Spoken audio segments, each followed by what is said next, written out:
नाज़रीन, कुछ इंतहाई इंपॉर्टेंट खबरें हैं, लेकिन खास तौर पर हमारे पड़ोसी मुल्क ईरान के अंदर, जहां पर ईरानी सदर इब्राहिम रईसी जिस तरीके से उनका हेली क्रैश किया है और उनकी शहादत हुई है, इस वक्त उनकी तदफीन की जा रही है, नमाज जनाजा अदा की जा रही है और ईरान के अंदर तकरीबन 5 लाख लोग सड़कों के ऊपर मौजूद हैं।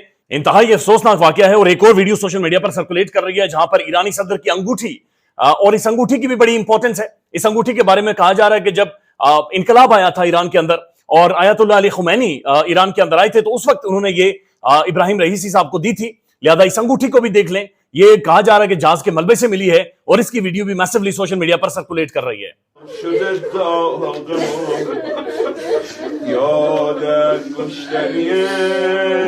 नाज़रीन, पाकिस्तान का रुख करते हैं तो पाकिस्तान के अंदर मार धाड़ का सिलसिला जारी है। मजीद कवानीन बनाए जा रहे हैं कि सोशल मीडिया की आवाज बंद की जाए, पाकिस्तान में बोलने वालों को मुकम्मल तौर पर रोका जाए। ऐसा ही बिल पंजाब असेंबली में मंजूर कर लिया गया है कि उसके बाद क्रैकडाउन करें। सोशल मीडिया पर ट्वीट करने वालों पर, फेसबुक पर लिखने वालों पर, या जो भी सोशल मीडिया पर बोल रहा है उसके ऊपर मैसिव क्रैकडाउन हो, इनकी जुबानें खींच दें। सियासत.पी भी 11 माह से पाकिस्तान के अंदर बंद है। हमारी रीच को या सबकी रीच को पाकिस्तान में खत्म करके रख दिया गया है। हाल यह है कि बराए मेहरबानी लाइक करें, शेयर करें, सब्सक्राइब करें, हमारे मेंबर बने, पैट्रियन में जाएं, हमें सपोर्ट करें, शेयर करें, अपना कमेंट जरूर लिखें, लाइक का जो बटन है उसको दबाएं ताकि जो एक्टिविटी जनरेट होगी उसके बाद यूट्यूब का जो एल्गोरिथम है वो इस वीडियो की रीच को मजीद इजाफा करेगा, क्योंकि इस रीच को सोच समझकर कम किया जा रहा है। अब एक बड़ी खबर है और ये हमने कल ज़ाहिर डी चौक इस्लामाबाद से रिपोर्ट की थी। डी चौक इस्लामाबाद में सेफ गाजा के हवाले से एक धरना जारी था, लेकिन अचानक से रात की तारीकी में तकरीबन रात 3 बजे एक गाड़ी आती है और नौजवानों को कुचल कर चली जाती है। सेनेटर मुश्ताक ये धरना दिए हुए हैं और सेनेटर साहब का यह कहना है कि इसके अंदर पाकिस्तान के एक अहम तरीन इदारे के ऑफिशियल और पाकिस्तान की खुफिया एजेंसियों की गाड़ी इसके अंदर शामिल है। मुश्ताक साहब को सुन लें। जो ड्राइवर था गाड़ी का, जो हमारे धरने के ऊपर चढ़ा दी गई थी गाड़ी, वो एक आर्मी ऑफिसर है और एक बड़े आर्मी ऑफिसर का बेटा बताया जाता है, और गाड़ी इंटेलिजेंस एजेंसी की गाड़ी थी। अब ये सेनेटर मुश्ताक साहब का बड़ा क्लियर कट वाज़े तौर पर इल्जामात है कि ये एक आर्मी ऑफिशियल थे और एक बड़े आर्मी ऑफिशियल के ये बेटे हैं, और साथ साथ उनका जो गाड़ी इस्तेमाल हुई है वो खुफिया एजेंसी की है, और साथ उनका ये भी कहना है कि एफआईआर दर्ज हो गई है। अब ये मामला बड़ा खौफनाक है, ये मामला हसास भी है, सेंसिटिव है, इस मामले को देखना चाहिए क्योंकि इदारों के ऊपर इल्जामात जा रहे हैं। और कल भी जो डी चौक में गुफ्तगू हुई है, बातचीत हुई है, वो सब गुफ्तगू और बातचीत इसी हवाले से होती रही है। अब इसी तरह की गुफ्तगू इस्लामाबाद हाई कोर्ट में भी हो रही है। मोहसिन अख्तर कियानी साहब सारे मामला को सुन रहे हैं, वो आपके सामने रख देते हैं। लेकिन इससे पहले अब ये बात समझिएगा कि 9 मई के बाद जो कुछ हुआ है इसमें पुलिस का इंस्टीट्यूशन इस्तेमाल हुआ, लेकिन ये सिर्फ मार धाड़ के लिए इस्तेमाल नहीं हुआ, बल्कि पुलिस ने पैसे बनाए हैं, माल बनाया है, लोगों से माल पैसे निकाले हैं। फवाद चौधरी साहब ये कह रहे हैं कि इन्वेस्टिगेटिव ऑफिसर अरबोपति बन गए हैं, अरब रुपए की उन्होंने दिहाड़ियां लगाई हैं, और जो नीचे ऑफिशियल से स्टाफ था, एसएचओ था या बाकी पुलिस वाले थे जो लोगों को पकड़ दकड़ कर रहे थे, वो लखपति बन गए हैं। क्योंकि 9 मई का नाम दिखाकर आप जियो फेंसिंग करके किसी से भी जितने भी पैसे मर्जी थे आप निकलवा सकते थे। फवाद चौधरी को सुन लें। जो लखपति था वो करोड़पति हो गया है, और जो दूसरा है वो लखपति हो गया, जो छोटे वाला स्टाफ है। तो इस सारे मामले को देखना चाहिए, और इस तरह से खवातीन को जिस तरीके से इसमें खराब किया जा रहा है, इसमें जो इनोसेंट लोगों को जिस तरीके से और गरीबों को जिस तरीके से इसमें डाल के खराब किया जा रहा है। अब ये मामला ज़ाहिर है इंतहाई सेंसिटिव है, क्योंकि बहुत सारे लोग अभी भी जेलों के अंदर मौजूद हैं। बहुत सारी फैमिलीज ये कह रही है कि पुलिस ने उनसे पैसे निकलवाए हैं, उनकी जमा पूंजी खत्म हो गई है, उन्होंने घर बेचे, खेत बेचे, अपनी जमीनें बेची हैं। अलीमा खान साहिबा, इमरान खान साहब की बहन, वो ये कह रही हैं कि जेलों से जो भी निकलता है उसकी मौत हो जाती है, उसकी जिंदगी खत्म हो जाती है। ऐसे बहुत सारे वाकयात हमने देखे हैं। अलीमा खान साहब का ये कहना है कि हमारे पास सिर्फ एक हल बचा है, और वो हल ये है कि अब हम खुद जाकर जेलों के बाहर बैठ जाएं। चूंकि 1 साल हो गया है, ना कोई सबूत पेश किया गया, ना कोई गवाहान है, ना सीसीटीवी वीडियो है, कुछ भी नहीं है, बल्कि लोग जेलों के अंदर सड़ रहे हैं, उनकी तबाही निकल गई है, उनकी नस्लें खत्म होकर रह गई हैं। अलीमा खान साहबा को सुन लें। जो बेगुनाह लोग हैं इनको जेलों से रिहा करवाया जाए। दूसरी चीज यही हो सकती है कि हम जाके जेलों के बाहर बैठ जाएंगे कि इन गरीबों को जो बीमार हैं वहां पे या उनका इलाज करवाएं या उनको रिहा करें। अब ये इस्लामाबाद हाई कोर्ट की तरफ आपको लिए चलते हैं। मामला बड़ा इंटरेस्टिंग और इंपॉर्टेंट है। ऑनरेबल जस्टिस मोहसिन अख्तर कियानी बिल्कुल अकड़े हुए हैं, जज खड़ा हो गया है और महसूस हो रहा है कि हर तरफ इंपैक्ट है, चीहो पुकार भी नजर आ रही है। कल हुकूमत ने प्रेस कॉन्फ्रेंस भी की और हुकूमत की जान निकली हुई थी।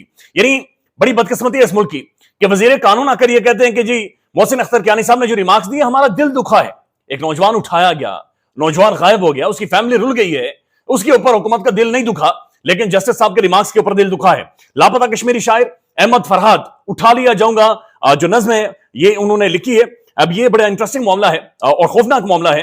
اس کے اوپر محسن اختر کیانی صاحب نے سماعت شروع کر دی ہے. میں اس وقت کی جو بریکنگ نیوز ہے, اس وقت جو ہیپن ہو رہا ہے کورٹ کے اندر, وہ آپ کے سامنے رکھ دیتا ہوں. لاپتہ صحافی احمد فرحاد کیس کی سماعت سے قبل کمرہ عدالت میں صحافیوں اور وکلاء کی بڑی تعداد اس وقت موجود ہے. سینئر صحافی حامد میر بھی عدالت پہنچ گئے ہیں اور کمرہ عدالت میں اس وقت موجود ہیں.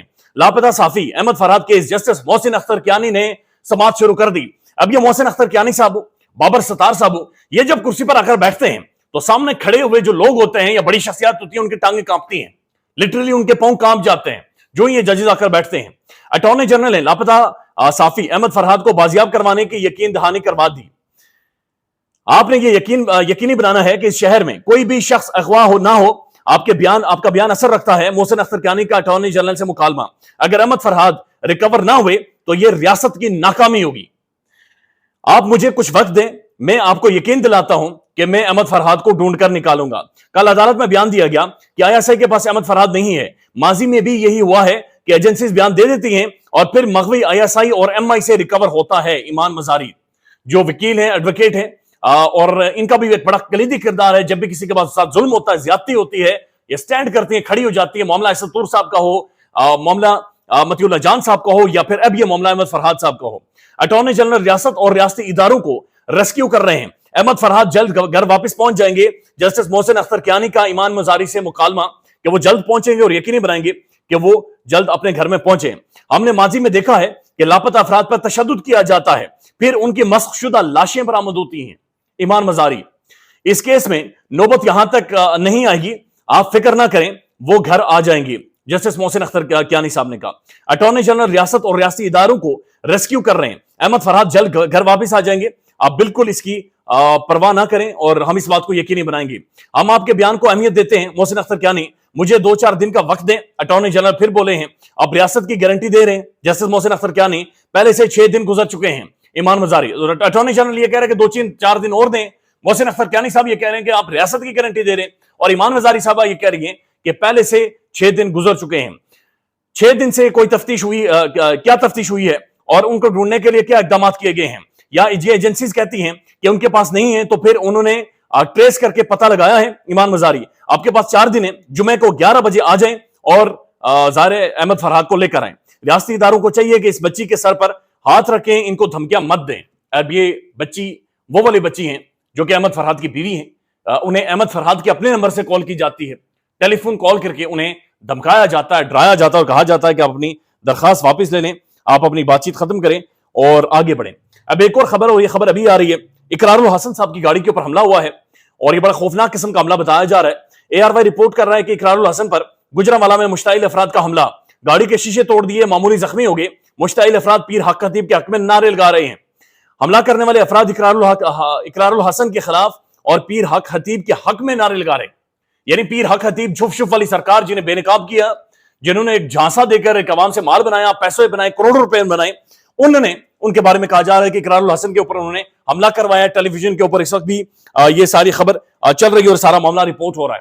اب گزشتہ دن پاکستان کے پرائم ٹیلی ویژن پر ایک ڈیولپمنٹ ہوئی ہے. یہ فیصل واوڈا اور حامد میر صاحب سامنے آئے ہیں. حامد میر صاحب نے فیصل واوڈا کا جو نیریٹو تھا, بیانیہ تھا, اس کے پڑخ سے اڑا کر رکھے, بالکل پانی پلا کر رکھ دیا انہوں نے فیصل واوڈا کو. خود ہی سن لیں. آپ بھی میڈیا پہ اٹیک کریں گے, آدم نذیر میں کہاں کر رہا ہوں سر. اچھا, میں تو آپ لوگوں سے بہت ڈرتا ہوں. اچھا چلیں, مجھے آگے چلنے دیں. نہیں, میرا ختم تو کرنے دیں. میرا سوال بھی صاحب یہ ہے کہ دیکھیں پلیز پرسنلائز نہ ہو. اور ابھی آپ کو بریکنگ نیوز دیتے ہیں. بہت بڑی ڈیولپمنٹ ہے, بہت ہی بڑی ڈیولپمنٹ ہے. اہم ترین, اسلام آباد ہائی کورٹ نے ٹیریان وائٹ کیس ناقابل اسماعت قرار دے دیا. 2 ججز کا سنایا جانے والا فیصلہ درست قرار. یعنی کہ 1 سال پہلے جو ججز نے فیصلہ دیا تھا آنریبل اسلام آباد ہائی کورٹ کے ججز نے, اور یہ معاملہ ٹیریان وائٹ عمران خان کی ناجائز اولاد کا معاملہ, ایک ساجد نامی ایک منشی لے کر آیا تھا. پتہ نہیں منشی کے پاس کروڑ روپے کدھر سے آئے تھے, لیکن منشی کو دھکیلا گیا تھا, منشی کو دھکا دے کر دروازے کے اندر کیا گیا تھا اور مکمل طور پر فیسیلیٹیٹ کیا تھا اس منشی کو. اسلام آباد ہائی کورٹ کے جسٹس عامر فاروق صاحب نے آج اڑا کر اسے رکھ دیا گیا ہے. ٹیریان وائٹ کیس بڑھ چکا ہے, بالکل ہوا میں آج تحلیل ہو گیا ہے, دھواں بن کر اڑ گیا ہے. اور ایک اور بڑی فتح, یعنی اس کا مقصد عمران خان کی ذات اور کریکٹر اسیسینیشن کرنی تھی, لیکن اللہ حق ہے, فیصلے کہیں اور ہوتے ہیں. خیال رکھیے گا. اللہ حافظ. پاکستان میں اس وقت سب سے بڑا مسئلہ بولنے کا ہے. پاکستان میں بولنے نہیں دیا جاتا, زبانیں کھینچ لی جاتی ہیں, ڈر ہے, خوف ہے, ٹیرر ہے. پاکستان کا میڈیا مکمل طور پر کنٹرولڈ ہے, ویل مینجڈ ہے, ایک میسو سینسرشپ ہے. اسی طرح کا دباؤ پاکستان میں سیاست ڈور پی کے بھی فیس کر رہا ہے, جسے پاکستان بھر میں گزشتہ کئی مہینوں سے ماورائے آئین, ماورائے قوانین مکمل طور پر بند کر دیا گیا ہے. मुकम्मल तौर पर बैन कर दिया गया है। Siyaset.pk की नशरियात को लिमिटेड करके पाकिस्तान में छोड़ दिया गया है। तमाम तर कानूनी मवाज के ऊपर आवाज उठाई गई, दस्तक दी गई, लेकिन हर तरफ से खामोशी है, सन्नाटा है, कहीं पर कोई सुनवाई नहीं है, कोई सुनने को तैयार नहीं है। लेकिन इसका हल क्या है? क्या खामोश हो जाएं? क्या सवाल ना करें? क्या मालूमात आप तक ना पहुंचाएं? क्या इंफॉर्मेशन आप तक ना पहुंचाएं? मालूमात भी पहुंचेगी, इंफॉर्मेशन भी पहुंचेगी, सवालात भी उठेंगे, लेकिन अब आपने रोल प्ले करना है, आपने अपना किरदार अदा करना है। और छोटा सा एक प्रोसीजर है, प्रोसेस है, उसके बाद आप अपना किरदार अदा करें और हमारी मदद करें। पहले आपने ये करना है कि हमारे यूट्यूब चैनल को सब्सक्राइब करना है, उसके बाद ज्वाइन के बटन के ऊपर जाना है, क्लिक करके हमारा मेंबर बनना है। या फिर दूसरा ऑप्शन यह है कि आपने वीडियो की डिस्क्रिप्शन में जाना है, वहां पर पैट्रियन का लिंक मौजूद होगा, उस लिंक के ऊपर क्लिक करें और हमें सपोर्ट करें, हमारा हिस्सा बने, हमारी ताकत बने। ख्याल रखिएगा। अल्लाह हाफिज।